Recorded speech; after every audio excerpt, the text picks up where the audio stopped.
Hello बच्चों।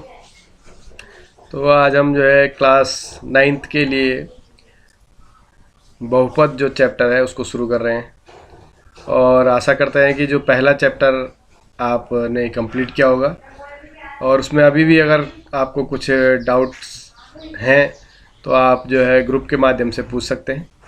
तो फिर शुरू करते हैं आज का चैप्टर बहुपद।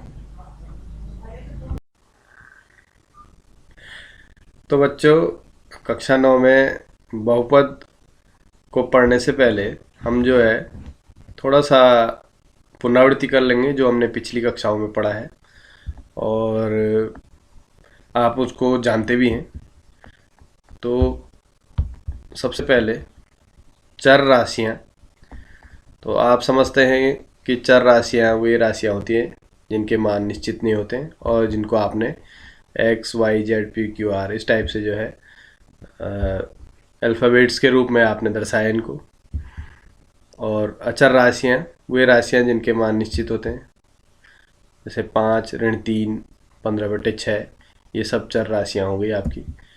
और इसके बाद आपने पढ़ा है बीजीय व्यंजक, जिनको आपने अचर राशि और चर राशि के गुणनफल के रूप में पढ़ा, जैसे 5x -3y या फिर 15z। ये सब अचर राशि हैं।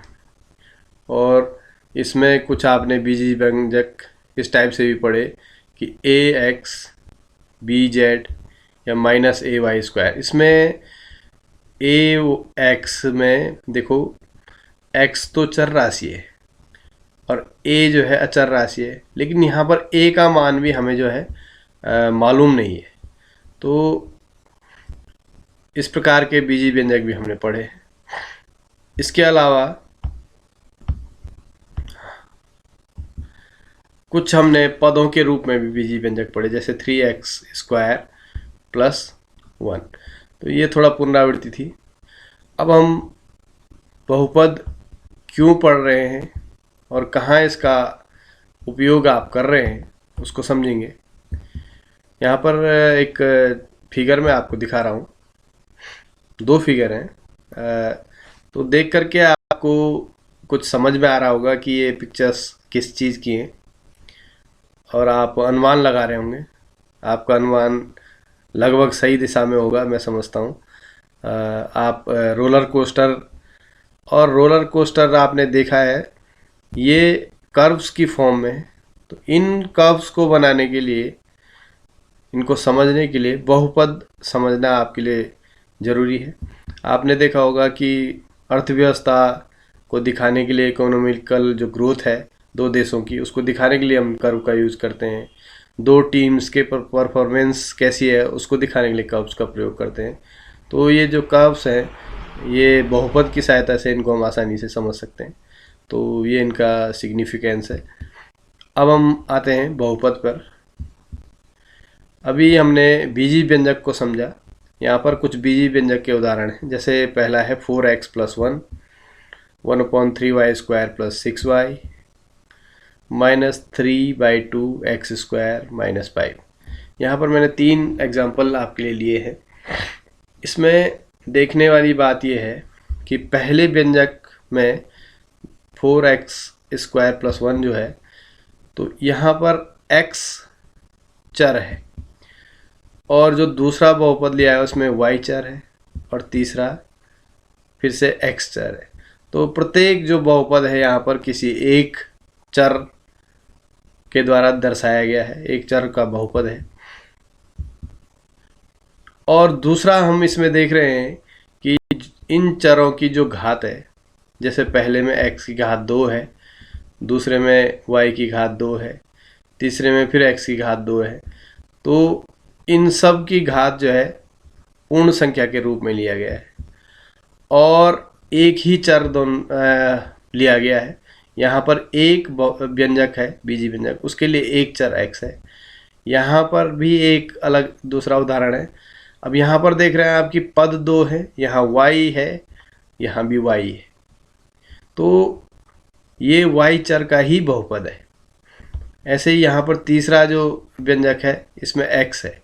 तो इस प्रकार के जो व्यंजक हैं जिसमें एक ही चर हो, जैसे यहाँ x, यहाँ y और यहाँ पर फिर से x, तो ये सब जो है एक चर वाले बहुपद कहलाते हैं। और इस चैप्टर में हम एक चर वाले बहुपद ही पढ़ेंगे।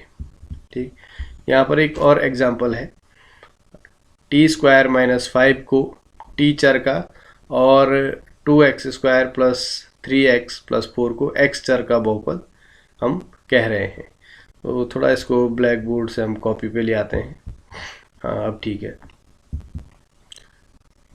तो अभी हम इसकी बात कर रहे थे, पहला जो व्यंजक हमने लिया था टी स्क्वायर माइनस 5।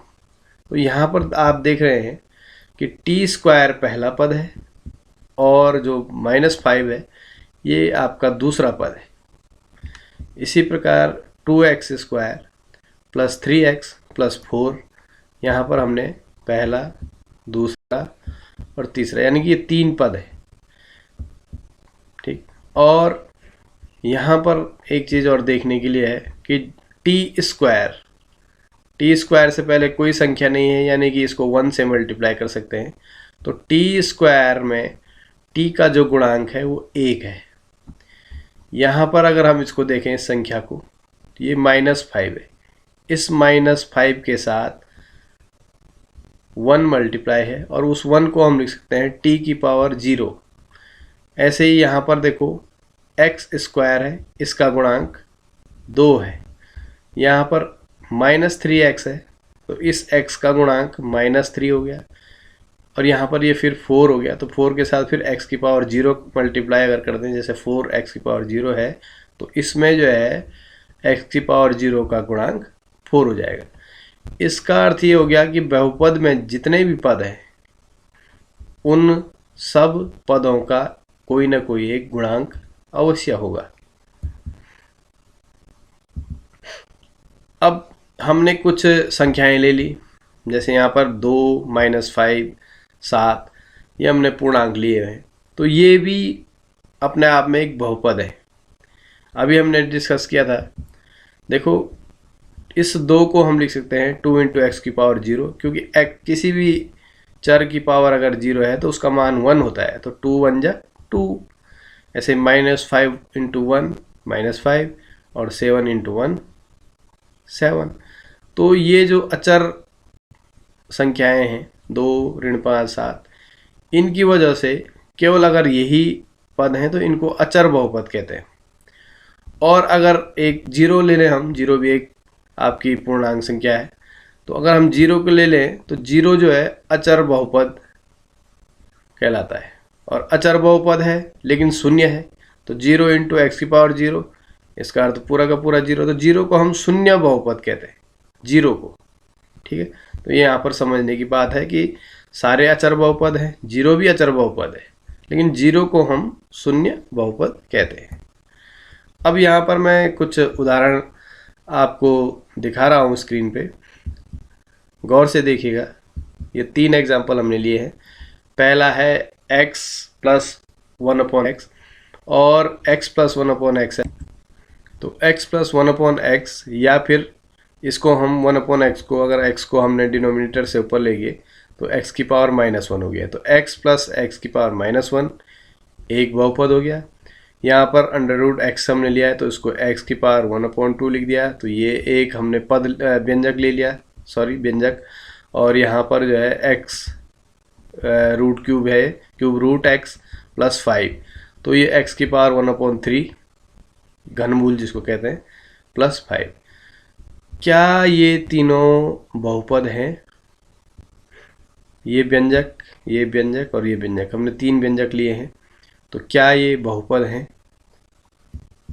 नहीं, ये बहुपद नहीं है, क्योंकि यहाँ पर आप देख रहे हैं कि x की घात ऋणात्मक है, यहाँ x की घात भिन्न के रूप में है, यहाँ भी x की घात भिन्न के रूप में है।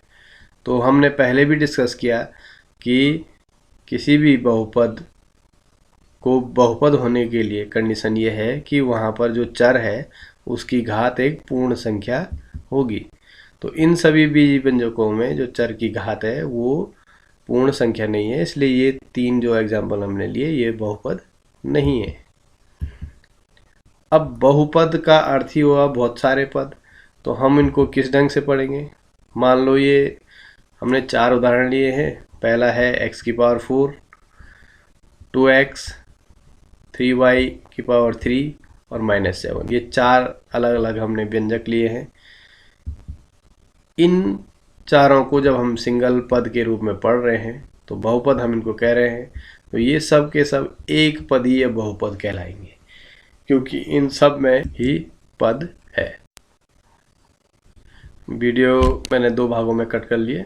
तो यहाँ पर हमने जो है एक पदीय बहुपद लिया। इसमें देखो आप x चर का बहुपद, ये भी x चर का बहुपद है, ये y चर का बहुपद है और ये अचर बहुपद है। इसी प्रकार हम जो है एक और एग्जांपल ले रहे हैं। यहाँ पर 1 2 3 4 एग्जांपल हैं। x की पावर 4 प्लस 2, x की power 3 plus 2x, -3y cube plus 5y square और x प्लस 1। यहाँ पर हम देख रहे हैं प्रत्येक में 2 पद है, तो इसको कहते हैं द्विपदीय बहुपद या बाइनोमियल। ठीक है, तो ये बाइनोमियल जो है बहुपद पॉलिनोमियल हो गया। एक और एग्जांपल है 3x square plus 2x minus 6। यहाँ पर 3 पद हो गए। x स्क्वायर का गुणांक 3, इस x का गुणांक 2 और ये अचर पद है -6। तो ये 3 पदों वाला हो गया। इसको त्रिपदी या ट्राइनोमियल बहुपद कहते हैं। अब है बहुपद की घात। फिर से हम जो है कोई बहुपद ले लेंगे। यहाँ पर हमने एक 3 पद वाला बहुपद लिया है 5, क्योंकि अब हम त्रिपदी बहुपद तक पढ़ चुके हैं। तो 5x cube minus 3x plus 2। यहाँ पर 3 पद है और इसमें देखिए x की घात 1 है और यहाँ पर x की घात 3 है। तो तीनों पदों से मिलकर के एक बहुपद बना हुआ है। इस बहुपद की अधिकतम घात वही होगी जो उसमें जो पद में जो चर है उसकी जो अधिकतम घात है। तो यहाँ पर x चर का बहुपद है और इसमें x की घात अधिकतम 3 है। यहाँ पर 1 है लेकिन 3 बड़ा होता है तो ये अधिकतम घात हो गई। इसका अर्थ ये हो गया कि ये क्यूबिक पॉलिनोमियल है, यानी कि त्रिघातीय बहुपद। एक और एग्जांपल है 4x स्क्वायर प्लस 1। तो यहाँ पर x की घात अधिकतम 2 है, यहाँ पर x की घात 0 है, तो ये हो जाएगा द्विघातीय बहुपद या क्वाड्रेटिक पॉलिनोमियल। 3x प्लस 2, यहाँ पर x की घात 1 है, यहाँ पर x की घात 0 है, तो अधिकतम घात x की 1 हो गई। तो एक ही घात है तो इसलिए बोलते हैं रैखिक बहुपद, यानी कि लीनियर पॉलिनोमियल। एक और एग्जांपल जो हमने अचर बहुपद जिसकी बात हम कर रहे थे, जैसे एक संख्या ले ली हमने 2, तो 2 को हम लिख सकते हैं 2 इंटू एक्स की पावर 0, क्योंकि ये 1 हो जाएगा। तो इसको हम कहते हैं शून्य घात का बहुपद, यानी कि पॉलिनोमियल ऑफ 0 डिग्री। ठीक है, तो ये बहुपद की घात हो गई कि किसी भी बहुपद में जो चर है उसकी जो अधिकतम घात होगी वही उस बहुपद की घात कहलाती है।